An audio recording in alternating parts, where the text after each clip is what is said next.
لە تازەترین بڕیاریدا وەزارەتی کارەبا مۆڵەتی 50 ڕۆژ دەدات بەو هاوڵاتیانەی کە پارەی کارەبا نادەن و دوای ئەو وادەیە ڕاستەوخۆ کارەباکەیان دەبڕێت. ڕۆژنامەنووسێک دەڵێت لە دابینکردنی موچە و خزمەت گوزاریەکاندا حکوومەت کەمترین ئەرچی خۆی بەرامبەر بە هاوڵاتیان جێبەجێ ناکات. ئەمەش لە کاتێکدایە هێشتا کارەبای پرۆژەی ڕووناکی بە تەواوەتی سەرپێ نەکەوتووە.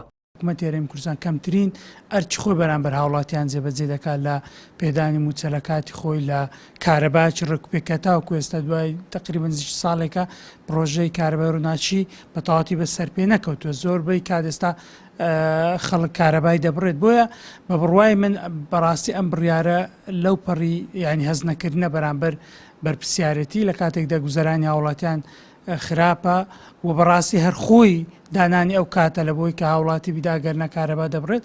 بەڕاستی پێم وایە لە دنیا کەم حکوومەتەیە ئەوەندا بەو شازە مامەڵە لەگە هاوڵاتیانی خۆی بکە کە ئەرچی خۆشی بەرامبەر جێبەجێ بکات. کێشەیەکی بازنەیی دەسۆڕێ بەناو خەڵکیدا. لای خۆشیەوە پەرلەمانتارێکی پێشووی کوردستان دەڵێت ژیانی هاوڵاتی و جوڵەی بازار پەیوەستە بە موچەوە. لە ئەگەری دابین نەکردنی موچەشدا هاوڵاتیان ناتوانن لە کاتی خۆیدا پارەی کارەبا دابین بکات. پێم وابێ ئەو بارگرانێکی زۆر قڕز دروست دەکات لە ژیانی هاوڵاتی کە ناتوانین لە کاتی خۆیدا ئەمیش بەرامبەرەوە خزمەت گوزاریەکە وەری دەگرێ پارەکە دابین بکە.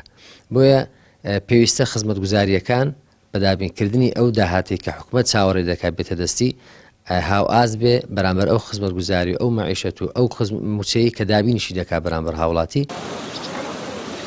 ئێستا ئەو هەستە لای زۆرێک لە چین و توێژەکانی هەرێمی کوردستان دروست بووە کە ناتوانرێت حکوومەتێک لە جیهاندا بدۆزرێتەوە.